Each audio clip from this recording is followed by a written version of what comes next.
Samantha Angel, and I'm the Creative Director and owner of Folio Interior Design Group.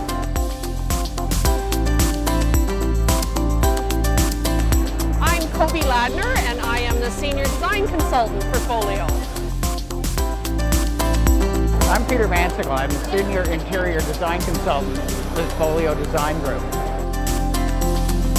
Hi, my name is Jackie Conley. I'm an interior decorator and designer with Folio.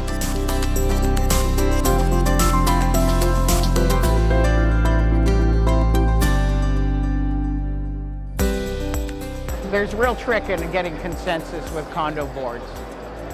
A lot of times what needs to happen is for everybody to have a good dialogue about what they're looking for in the outcome of the project. This can come anything from sensitive issues of what the colors are going to be and how things match, to where people want to talk about price and quality. And sometimes there's some anecdotal pieces where people just need to get things off their chest. The point is that there has to be an opportunity for people to have a dialogue, to get around, and to know that their particular issues are heard. From there, it's a little bit easier to take those individual items and start to prioritize them and decide what really is important and create a consensus as to how they want to take their design needs forward. Really, the most important thing when you're picking a color for your condo is to go with obviously a neutral for the larger spaces, but the most important thing is to test it, and to test it in a big way, because light is huge. Light changes everything, and you have to get a big patch of that on there, and depending on whether you've got LED lighting, you've got natural lighting, it's going to change that color so much. So go neutral, and neutral doesn't mean white, cream, or beige. Neutral could be many colors, as long as it works with other colors. The color combination right now that we're doing quite a bit of is a lot of neutrals, because it'll stay in longevity. So we're doing a lot of creams, taupes are back in, some gray, of course, different tones of grays. We're doing a little bit of feature walls just to give it that elegancy. Lots of golds are coming in, but just a splash of gold. We're introducing the jewelry, we're tones of silver and gold combination together, and then we're featuring maybe some navies, some blues. That way it's a little bit of neutral gender, and that's a color scheme we've been doing right now. There's a lot of considerations in coming up with the best alternatives for condo updates. A lot of people will go quickly to the emotional items, things about designs and things that they would take very personally in their own space. And then we need to go a little bit further and look at the needs and the requirements of the condo in total, and get into things that are a little less sexy, but nonetheless important, like the lifetime value of a particular item. It may be a low cost to install, but it may have a high maintenance demand, and it may have a very high recycling requirement at the end. So it's really important to look at lifetime value, the guarantees and warranties that are coming with the product. Refurbishing a corridor. So typically we're talking about two things: replacing the carpet and replacing the wallpaper. Wallpaper needs to come off in its entirety. So that means every little trace of glue has to be removed. And depending on the wallpaper that was there before, that could be a really big job. If the condo areas are looking old and dingy, for resale value on each individual condo unit, we bring the prices down. You want to be able to have to keep the clientele happy in the building, and it keeps stabilizing the market to have a refreshed look. The ability for it to get maintained, if there's damage in an area, to have to replace large portions or small portions, and then understanding what the industry is doing. Increasingly, there are end-of-life recycling opportunities with carpet in particular. And even though that's not a burden of the condominium today, it's a benefit for the people making that decision 10 and 15 years out. So it's very important to make sure that you've got the full picture and you have your priorities straight before you make your final decision. A 10-year lifespan out of carpeting, and about the same, 10 to 15, depending on the quality of wallpaper. Let's not forget that gravity plays in there, so if you're going to be considering wallpaper, you want to consider that you really want to paint the ceiling so it doesn't splash on the new wallpaper, and the wallpaper's done before you put in your new carpets. So it's a big decision, and it all should be put into that 10 or 15 year cycle of turnover. Lights need to be replaced, mostly because they get out of fashion. You know, metallic finishes change over time. Sometimes it's nickel or brushed silver. We're going back to golds now. They're getting more popular, and even black you're starting to see in metallic finishes for lighting. So that changes too. The other thing is black as an accent. Black on doors, black on windows. That one we've seen for a little bit now. It is staying too. It gives drama and it gives impact to a space and gives it some architecture. And lighting has gone through such a transformational technology change that we can have lighting that is completely awesome, like little sparkle lights. It's all about the LED lights, right? We don't have to stick with a bulb anymore. So you have basically pieces of sculpture through lighting.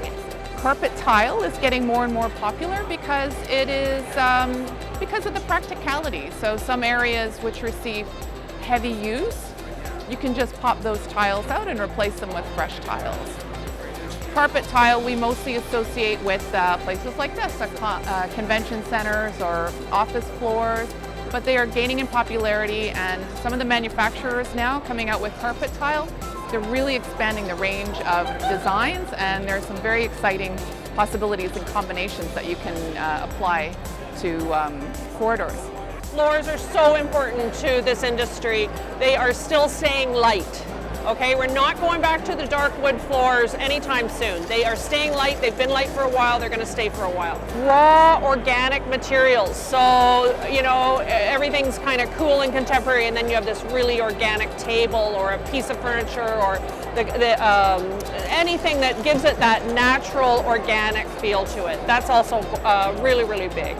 Well, how to enhance the design with each different age group in the condo, it's very important because you want to make the residents feel at home, and it has to suit each different age group. So if we're talking millenniums, you have to do something very youthful, very contemporary. If it's an older clientele, we do a little bit more traditional, classic designs, long-term longevity in style. Paint companies picking their color of the year, it's a very interesting process.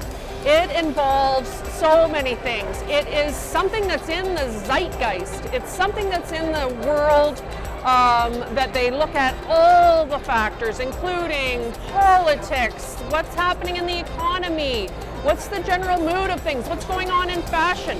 They have to bring together all of those elements to say what color is going to dominate, because you know what, it isn't just picking a color, you always have to think of the why, right?